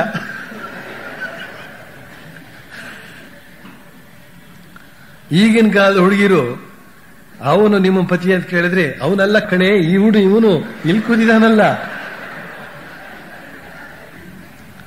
ಅದೆಲ್ಲ ಆಗಿನ ಕಾಲಕ್ಕೆ ಹೋಯ್ತದು. ಆ ಸ್ವಾರಸ್ಯ, ಆ ನಾಚಿಕೆ, ಆ ನಮ್ರತೆ, ಅದೇ ಬೇರೆ ಕತೆ. ಈಗ ಏನಿದ್ರು ಎಲ್ಲ ಧಿಮಾಕು. ಅಂದ್ರೆ ಅವ್ರಿಗೆ ಇವ್ರು ಕಡಿಮೆ ಇಲ್ಲ, ಅವ್ರಿಗೆ ಕಡಿಮೆ ಇಲ್ಲ ಅಂತಾನೆ ಆ ವಿಚಾರ ಬೇರೆ. ಆದ್ರೆ ಇಲ್ಲಿ ಶ್ರೀರಾಮಕೃಷ್ಣರು ಈ ಒಂದು ಉದಾಹರಣೆಯ ಮೂಲಕ ಏನನ್ನು ತಿಳಿಸೋದಕ್ಕೆ ಇಷ್ಟಪಡ್ತಾ ಇದ್ದಾರೆ ಅಂತ ಹೇಳಿದ್ರೆ, ಪರಬ್ರಹ್ಮ ವಸ್ತುವನ್ನೇ ಕುರಿತಾಗಿ ಅಥವಾ ಪರಮಾತ್ಮನನ್ನೇ ಕುರಿತಾಗಿ ಕೇಳೋದಕ್ಕೆ ಹೊರಟಾಗ ಮಾತ್ರ ನಾವು ಉತ್ತರಿಸುವುದಕ್ಕೆ ಸಾಧ್ಯವಿಲ್ಲ. ನೇತಿ ನೇತಿ ಅಂತ ಅನ್ನೋದನ್ನ ಇದಕ್ಕಿಂತ ಸೊಗಸಾಗಿ ವಿವರಿಸೋದಕ್ಕೆ ಯಾರಿಂದಲೂ ಸಾಧ್ಯವಿಲ್ಲ. ಆ ಆನಂದ ಅನುಭವ ಬಂದುಬಿಡುತ್ತೆ. ಯಾರಿಗೆ ಪರಬ್ರಹ್ಮದ ಅನುಭವ ಆಗಿದೆಯೋ, ಯಾರಿಗೆ ಪರಮಾತ್ಮನ ಅನುಭವ ಆಗಿದೆಯೋ ಅವರಿಗೆ ಅವನ ಹೆಸರನ್ನು ಉಚ್ಚರಿಸಿದ ತಕ್ಷಣವೇ ಆನಂದ ಅನುಭವ ಉಂಟಾಗುತ್ತೆ, ನಿರ್ವಿಕಲ್ಪ ಸಮಾಧಿಯೇ ಉಂಟಾಗಿಬಿಡುತ್ತೆ, ಅಥವಾ ಭಾವ ಸಮಾಧಿ ಉಂಟಾಗಿಬಿಡುತ್ತೆ. ಇನ್ನು ಅವ್ರು ಯಾರು ಎಂದವನು ಅಂತ ಹೇಗೆ ಹೇಳೋದಕ್ಕೆ ಸಾಧ್ಯ? ಮಾತು ಹಿಮ್ಮೆಟ್ಟು ಬಿಡುತ್ತೆ. ಯಥೋ ವಾಚೋ ನಿವರ್ತಂತೆ ಅಪ್ರಾಪ್ಯ ಮನಸಾ ಸಹ ಅಂತನ್ನುವ ತೈತ್ರೇಯ ಉಪನಿಷತ್ತಿನ ಮಾತಿಗೆ ಇಲ್ಲಿ ವ್ಯಾಖ್ಯೆ ಇದು. ಶ್ರೀರಾಮಕೃಷ್ಣ ಮುಂದುವರಿಸ್ತಾ ಹೇಳ್ತಾರೆ, ನಿಜವಾದ ಬ್ರಹ್ಮಜ್ಞಾನ ದೊರೆಯಿತು ಅಂದ್ರೆ ಸಾಧಕ ಮೂಕನಾಗಿ ಬಿಡ್ತಾನೆ. ಮಾಸ್ಟರ್ಗೆ ಈಗ ಪ್ರತ್ಯೇಕವಾಗಿ ಹೇಳ್ತಾ ಇದ್ದಾರೆ, ಹಾಗಾದ್ರೆ ನಾನ್ಯಾಕೆ ಇಷ್ಟೊಂದು ಮಾತನಾಡ್ತೇನೆ? ನಾನೇ ಆ ಮಾತನ್ನು ಹೇಳಬೇಕು ಅಂತಿದ್ದೆ, ಆದ್ರೆ ಅವ್ರು ಹೇಳುವಂತಹದ್ದು ಇಲ್ಲಿ ಇದೆ, ಆದ್ರಿಂದ ನಾನು ಸುಮ್ಮನಿದ್ದೆ. ಶ್ರೀರಾಮಕೃಷ್ಣ ಹೇಳ್ತಾ ಇದ್ದಾರೆ, ನಾನ್ಯಾಕೆ ಇಷ್ಟೊಂದು ಮಾತನಾಡ್ತಿದ್ದಾನೆ? ಹಾಗಾದ್ರೆ ನನಗೆ ಸಾಕ್ಷಾತ್ಕಾರ ಆಗಿಲ್ವೇ? ಅದಕ್ಕೆ ಮಾಸ್ಟರ್ ಹೇಳ್ತಾನೆ, ಭಕ್ತರಲ್ಲಿ ಆತ್ಮಜಾಗೃತಿಯನ್ನು ಉಂಟು ಮಾಡುವುದಕ್ಕಾಗಿ ನೀವು ಮಾತನಾಡ್ತಾ ಇದ್ದೀರಿ. ನೀವು ಒಮ್ಮೆ ಹೇಳಿದ್ರಿ, ಕಾದ ತುಪ್ಪಕ್ಕೆ ಹಸಿಯ ಗೋಧಿಯ ಹಪ್ಪಳ ಹಾಕಿದ್ರೆ ಅದು ಮತ್ತೆ ಚರಚರ ಅಂತ ಶಬ್ದ ಮಾಡುತ್ತೆ ಅಂತ. ಶ್ರೀರಾಮಕೃಷ್ಣ ಕೊಟ್ಟು ಉದಾಹರಣೆಯನ್ನೇ ಶ್ರೀರಾಮಕೃಷ್ಣ ಕೊಟ್ಟು ತಿಳಿಸ್ತಾ ಇದ್ದಾರೆ. ಶ್ರೀರಾಮಕೃಷ್ಣ ಹೇಳಿದ್ರು, ಸಾಕ್ಷಾತ್ಕಾರ ಆದವನು ಅಂತ ಹೇಳಿದ್ರೆ ಕಾದ ಎಣ್ಣೆ ಅಂತ. ಕಾದ ಎಣ್ಣೆಯಲ್ಲಿ ಹಸಿ ಪದಾರ್ಥ ಏನಾದರೂ ಬಿತ್ತು ಅಂತ ಹೇಳಿದ್ರೆ ಚರಪರ ಚರಪರ ಸದ್ದಾಗ್ತಾ ಇರುತ್ತೆ, ಚಟಪಟ ಚಟಪಟ ಸದ್ದಾಗ್ತಾ ಇರುತ್ತೆ. ಆ ಹಸಿ ಪದಾರ್ಥ ತಿರುತಕ್ಕಂತಹದ್ದು ಸಂಪೂರ್ಣ ಕರಿದ ಮೇಲೆ ಮತ್ತೆ ಆ ಎಣ್ಣೆಯೊಂದಿಗೆ ಅದು ಶಾಂತವಾಗಿ ಬಿಡುತ್ತೆ. ಪರಬ್ರಹ್ಮ ಶಾಂತ. ಪರಬ್ರಹ್ಮದೊಂದಿಗೆ ಸಾಧನೆಯನ್ನು ಮಾಡ್ತಾ ಇದ್ದಂತಹ ಕಾಲದಲ್ಲಿ ಒಂದಷ್ಟು ಗಲಾಟೆ, ಸಾಧನೆ ಮಾಡಿ ಸಿದ್ಧಿ ಆದ ಮೇಲೆ ಶಾಂತ. ಅಂತಹ ಶಾಂತವಾದ ವ್ಯಕ್ತಿ ಪುನಃ ಲೋಕ ಶಿಕ್ಷಣಕ್ಕಾಗಿ ತೊಡಗಿದಾಗ ಮತ್ತೆ 4 ಮಾತುಗಳು ಅವನಿಂದ ಪ್ರಾರಂಭವಾಗುತ್ತವೆ. ಹಾಗೇನೇನೆ ಆ ಬಿಸಿ ಎಣ್ಣೆಗೆ ಮತ್ತೆ ಹಸಿ ಪದಾರ್ಥ ಅಂತ ಹೇಳ್ತಕ್ಕಂಥದ್ದು ಬಿದ್ದಾಗ ಅದು ಶಬ್ದ ಮಾಡುತ್ತೆ ಅಂತನೂ ಉದಾಹರಣೆಯನ್ನ ಕೊಟ್ಟು ರಾಮಕೃಷ್ಣಗೇನೇನೆ ಅದನ್ನು ತಿಳಿಸ್ತಾ ಇದ್ದಾನೆ. ಈಗ ಪರಮಹಂಸರು ಹಾಜರಾನ ಸಂಬಂಧವಾಗಿ ಮಾಸ್ಟರೊಡನೆ ಮಾತನಾಡ್ತಾ ಇದ್ದಾರೆ. ಹೇಳ್ತಾ ಇದ್ದಾರೆ, ಒಳ್ಳೆಯ ಮನುಷ್ಯನ ಸ್ವಭಾವ ಎಂಥದ್ದು ಗೊತ್ತೇ? ಆತ ಯಾರಿಗೂ ತೊಂದರೆ ಕೊಡೋದಿಲ್ಲ. ಕೆಲವರ ಸ್ವಭಾವ ಎಂಥದ್ದು ಅಂತಂದ್ರೆ, ಅವರು ಪರರ ಮನೆಗೆ ಔತಣಕ್ಕೆ ಹೋದ್ರೆ ಅವರಿಗೆ ಒಂದು ಪ್ರತ್ಯೇಕ ಸ್ಥಳ ಬೇಕು. ನಿಜವಾದ ಭಕ್ತ ಯಾವಾಗಲೂ ತಪ್ಪು ಹೆಜ್ಜೆ ಇಡೋದೇ ಇಲ್ಲ. ಬೇಕು ಬೇಕು ಅಂತ ಯಾರಿಗೂ ಆತ ಕಷ್ಟ ಕೊಡೋದಿಲ್ಲ. ಒಳ್ಳೆಯ ಮನುಷ್ಯನ ಉದಾಹರಣೆಯನ್ನ ಅವರು ಹೇಳ್ತಾ, ಇನ್ನೊಬ್ಬರ ಮನೆ ಊಟಕ್ಕೆ ಹೋದಾಗ ಎಲ್ಲಿ ಕೂರ್ಸಿದ್ರು ಅಲ್ಲಿ ಕೂತ್ಕೊಂಡು ಶಾಂತವಾಗಿ ಊಟ ಮಾಡ್ಕೊಂಡು ಬರ್ತಾನೆ ಒಳ್ಳೆ ಮನುಷ್ಯ. ಆದ್ರೆ ಈ ತರಲೆ ಮನುಷ್ಯ ಅಂತ ಇರ್ತಕ್ಕಂಥ ಇಂಥಲ್ಲೇ ಆಗಬೇಕು, ಇಂಥ ಎಲೆಯೇ ಆಗಬೇಕು, ಇಂಥ ರೀತಿಯಲ್ಲೇ ಬಡಿಸಬೇಕು ಅಂತ ಒಂದೇ ಒಂದು ಗಲಾಟೆ ಅಂತನ್ನುವ ಮಾತನ್ನ ಇಲ್ಲಿ ಶ್ರೀರಾಮಕೃಷ್ಣ ಹೇಳ್ತಾ ಇದ್ದಾರೆ. ಬಳಿಕ ಮುಂದುವರಿಸ್ತಾ ಹೇಳ್ತಾರೆ, ಕೆಟ್ಟವರ ಸಹವಾಸ ಒಳ್ಳೆಯದಲ್ಲ. ಅವರಿಂದ ಬಹಳ ದೂರದಲ್ಲೇ ಇದ್ದು ತನ್ನನ್ನು ತಾನು ರಕ್ಷಿಸಿಕೊಂಡು ಬಿಡಬೇಕು ಅಂತ ಹೇಳ್ತಾ ಮಾಸ್ಟರ್ ಹೇಳ್ತಾರೆ, ಏನ್ ಹೇಳ್ತೀನಿ ನೀನು? ಆಗ ಮಾಸ್ಟರ್ ಹೇಳ್ತಾನೆ, ಹೌದು, ಕೆಟ್ಟವರ ಸಹವಾಸದಿಂದ ಮನಸ್ಸು ಬಹಳ ಕೆಳಮಟ್ಟಕ್ಕೆ ಇಳಿದು ಬಿಡುತ್ತೆ. ಆದ್ರೆ ನೀವು ಹೇಳಿದ್ರಿ ವೀರನ ಮಾತು ಬೇರೆ ಬೇರೆ ಅಂತ, ವೀರನ ಮಾತು ಬೇರೆ ಅಂತ ನೀವು ಹೇಳಿದ್ರಿ. ಆಗ ಶ್ರೀರಾಮಕೃಷ್ಣ ಹೇಳ್ತಾರೆ, ಅದ್ಯಾಕೆ ಬೇರೆ? ಅದಕ್ಕೆ ಮಾಸ್ಟರ್ ವಿವರಿಸ್ತಾನೆ, ಉರಿ ಅಥವಾ ಒಂದು ಕಿಡಿ ಮಿಣುಕು ಮಿಣುಕು ಅಂತ ಅನ್ತಾ ಇರುವಾಗ ಅದಕ್ಕೆ ಒಂದು ಚಿಕ್ಕ ಕಡ್ಡಿ ಹಾಕಿದ್ರು ಕೂಡ ಅದು ಆರಿ ಹೋಗ್ಬಿಡುತ್ತೆ. ಅದು ದೊಡ್ಡದಾಗಿ ಧಗಧಗ ಉರಿತಾ ಇರುವಾಗ ಅದಕ್ಕೆ ಬಾಳೆ ಗಿಡ ಹಾಕಿದ್ರು ಕೂಡ ಏನೂ ಆಗದು, ಆ ಗಿಡ ಕೂಡ ಸುಟ್ಟು ಬೂದಿಯಾಗಿ ಬಿಡುತ್ತೆ. ಇದು ಶ್ರೀರಾಮಕೃಷ್ಣ ಕೊಟ್ಟ ಉದಾಹರಣೆ, ಅದನ್ನ ಅವರಿಗೆ ಒಪ್ಪಿಸ್ತಾ ಇದ್ದಾರೆ. ಸಜ್ಜನರ ಸಹವಾಸ ಮಾಡಬೇಕು, ದುಷ್ಟರ ಸಹವಾಸ ಮಾಡಬಾರದು. ದುಷ್ಟರ ಸಹವಾಸ ಮಾಡಿದಾಗ ನಾವು ಕೂಡ ಕೆಟ್ಟು ಹೋಗಿಬಿಡ್ತೇವೆ. ಇದು ಸಾಮಾನ್ಯ ನಿಯಮ. ವಿಶೇಷ ನಿಯಮ, ಯಾರು ಸಜ್ಜನಿಕೆಯಲ್ಲಿ ನೆಲೆ ನಿಂತಿದ್ದಾರೋ, ಯಾರು ಭಗವದ್ ಭಕ್ತಿಯಲ್ಲಿ ನೆಲೆ ನಿಂತಿದ್ದಾರೋ, ಅವರು ಎಷ್ಟೇ ದುಷ್ಟರ ಸಹವಾಸ ಮಾಡಿದ್ರು ಕೂಡ ಆ ದುಷ್ಟರೇ ಪರಿವರ್ತನೆ ಹೊಂದಿಯಾರೇ ವಿನಃ ಇವರು ಅವರಿಗೆ ಒಲಿದು ಅವರೊಂದಿಗೆ ಬೆರೆತು ಕೆಟ್ಟು ಹೋಗುವಂತ ಸಂದರ್ಭ ಇಲ್ಲ. ಉರಿ ಅಥವಾ ಒಂದು ಬೆಂಕಿಯ ಕಿಡಿ ಅಂತ ಹೇಳ್ತಕ್ಕಂಥ ಅದು ಸಣ್ಣ ಪ್ರಮಾಣದಲ್ಲಿ ಇರ್ತಾ ಇರುವಾಗ ಅದರ ಮೇಲೆ ಒಂದು ಚಿಕ್ಕ ಕಡ್ಡಿ ಬಿದ್ದರೂ ಕೂಡ ಅದು ಆರಿ ಹೋಗಿಬಿಡುತ್ತೆ.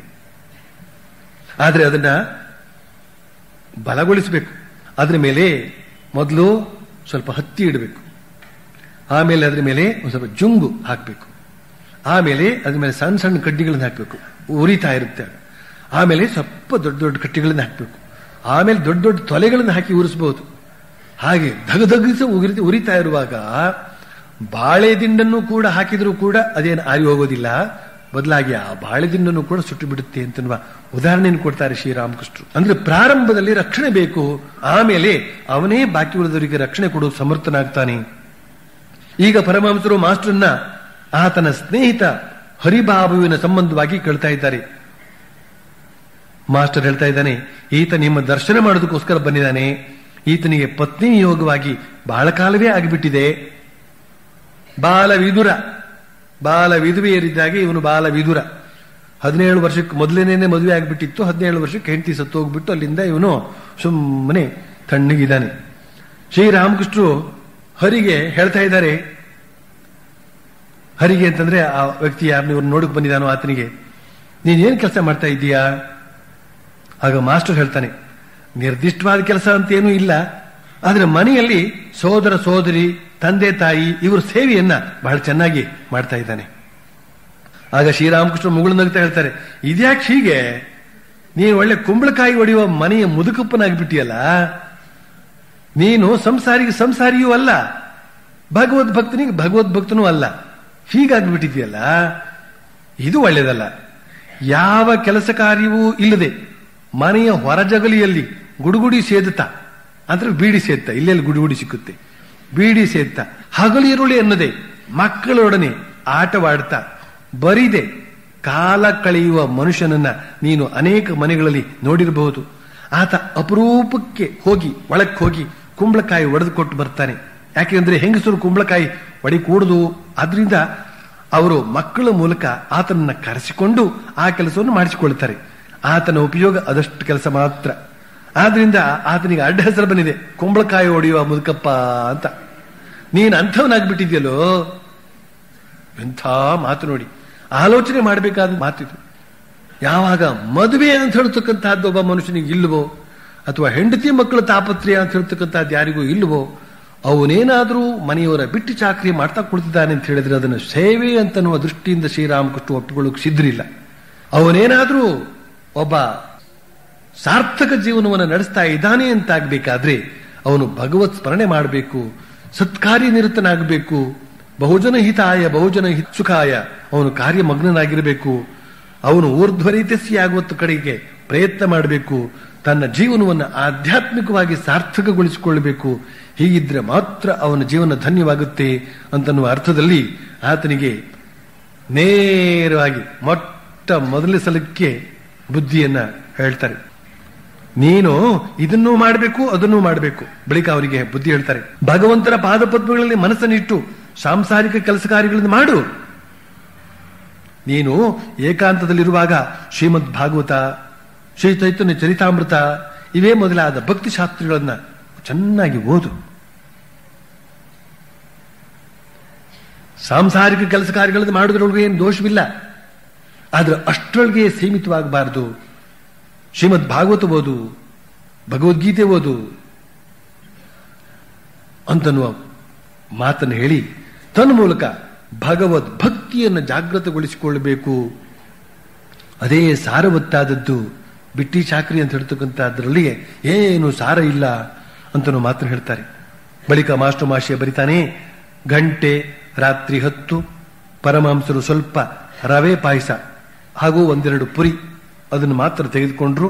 ಸ್ವಲ್ಪ ಹೊತ್ತಾದ ನಂತರ ಮಾಸ್ಟರ್ ಮತ್ತು ಆತನ ಸ್ನೇಹಿತ ಪರಮಹಂಸರಿಗೆ ಪ್ರಣಾಮ ಮಾಡಿ ಅವರಿಂದ ಬೀಳ್ಗೊಂಡ್ರು ಅಂತ ಹೇಳಿ ಇಂದಿನ ಉಪನ್ಯಾಸವನ್ನ ಮುಗಿಸ್ತೇನೆ. ಮುಂದಿನ ಶನಿವಾರ ಶ್ರೀರಾಮಕೃಷ್ಣರ ಕೃಪೆಯಿಂದ ಮುಂದುವರಿಸ್ತೇನೆ. ಓಂ ಪ್ರಿಯತಾಂ ಪುಂಡರೀಕಾಕ್ಷಃ ಸರ್ವಯಜ್ಞೇಶ್ವರೋ ಹರಿಃ ತಸ್ಮಿನ್ ಸ್ತುಷ್ಟೇ ಜಗತ್ತುಷ್ಟಂ ಪ್ರೇಣಿತೆ ಪ್ರೇಣಿತಂ ಜಗತ್. ಹರಿ ಓಂ ತತ್ಸತ್.